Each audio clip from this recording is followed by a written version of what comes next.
Hello, everybody, and welcome back to week 48 of tracking our local shifting real estate market here in South Jersey, Burlington, Camden, Gloucester counties, 900,000 and below. We only have 4 more weeks left of the entire year.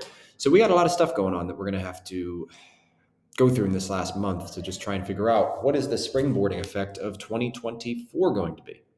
So let's just review our couple stats from this week. So 1507 total active listings. We are down this week, and not surprising, it's Thanksgiving week, right? This whole past week from Wednesday to now has been a really slow week, and you can see that in our new listings, our pending, and our closed numbers, which are basically the lowest that they have been almost all year. Now, I'm not going to call them a record. They probably are in almost all three categories, but it's a holiday week. It's sort of an exception week. It's hard to take a real statistical percentage from a holiday week like that. So 170 compared to 287 the week before for new listings, 164 compared to 246 in terms of the under contracts week to week, and only 187 closed this past week as opposed to the 285 that closed the week before. So down in pretty much every one of those categories, but again, a little bit of an anomalous week just because of the holiday. Same thing, expired, withdrawn, and canceled, it's way low. This just wasn't the week to do that. Price reductions were very low. A lot of people just said, like, let's just put things on pause for this week. We don't need to fret or do anything. And with that same thing, with more homes sitting on the market, not as much coming off, it has really put some pressure on our days on market. And that has sort of been the story. And as I do that, I'm just going to kind of pull myself out into the corner here. But you can see our days on market, they were at 58.27, 58.27. We're at 61.32 now. So just in a handful of weeks, we have really started to climb the days on market up. With all that being said, our median list price is still hanging here, 345-ish. So all that to be said, it was Thanksgiving week. It was a little weird. It was a little all over the place. But the one thing that did come in was our November averages. So here's what we're going to review real quick again, and I'm just going to pull them out one at a time. Total active listings, we have more listings on the market today than we have had at almost any other period of the year. This week specifically a little bit weird, but for the month of November, right, just trying to take this as kind of a multi-week trend, we have more homes to look at. So I just had a buyer consultation this morning with a gentleman. That's why I'm still here at my office instead of my home office today. And we went through this, and he said, what's going on with the market? And we reviewed exactly this. And we said, look, there's more listings available now than there has been at almost any other time in the year. You could say that maybe in January at the very beginning of the year, but that was a very tumultuous time. It was still hyper competitive. So not quite, while there was more listings, there was way more buyers out at that point. So demand per listing was probably higher than it is today. The demand per listing right now is probably the lowest that it's been all year. So as a buyer, this is a very, very favorable time for you as a buyer.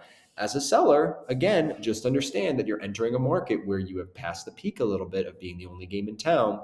You're probably not going to sell it way, way, way higher than some of your neighbors that just sold it. It's going to be a little bit more kind of right where they are at. So as a buyer, happy to see the amount of listings going up. If you are a future seller, these numbers should start to concern you a little bit that you've kind of missed the period of time where you were the only game in town and you could kind of dictate all the terms yourself. Let's jump over to this median list price that we see right down here. Same thing.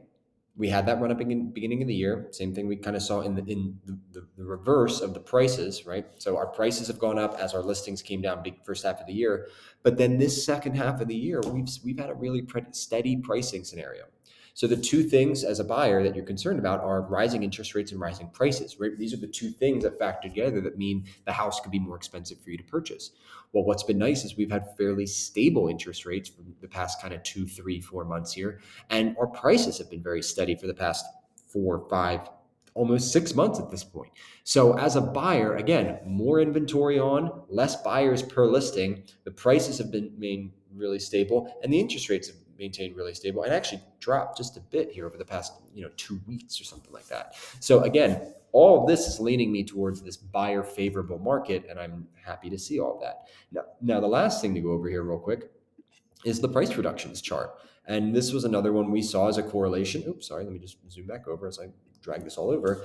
Again, price reductions. Now, technically, at 160, we are slightly lower than we were last month in terms of price reductions. But if you really look at this and what we did in November across price reductions, we had a 186 week, 149, 186 again, and then 119.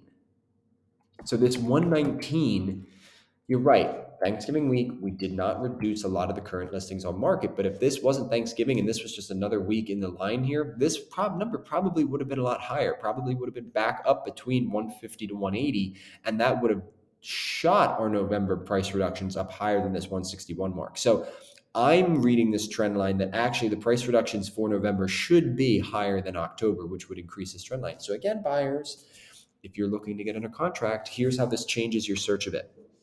Before, if you were pre-approved up to 200,000, I would say don't set your upper limit of your search to anything more than like 180. Because if you found something at 179, 180, you're probably going to have to go up to 190, 195, 200 to get the house. You're going to have to go over market like that. That's not the conversation we're having anymore. For this gentleman, when we sat and set his upper limit, he's pre-approved up to 200. I set the search up to 200 because there are a lot of homes right now that may be listed at 200, but they've been sitting on the market for 45, 50, 60 days, and they may be open to a 195, 190 offer coming the other way. So again, all this being said, buyer favorability is up, seller favorability is on the way down. I don't know a better way to describe it than that. That's the shift, right? Beginning of the market, we shifted one way. Beginning of the year, we shifted one way. But in the second half of the year, especially in these last coming weeks, we are very much shifting another way. And we are shifting from a seller favorability situation to a buyer favorability situation. So again, this time of year, last week, we talked about some of the things you can do, projects around the house that over the course of the winter. Let's also start talking on the financial side about things that as you go into this time of year, it's really hard not to overspend. Let's just have a real conversation. Think about the creative ways that you can gift your family that's not going to break the bank. One thing that me and my siblings are doing and my step siblings are doing, we decided, hey, instead of everybody trying to get every other person a $50 gift where I'd have to spend $350 for 7 people for $50 gifts, we decided to do, a Secret Santa and say, hey, everybody's going to get randomly selected one other person, and you're just going to buy that one person a $50 gift, right?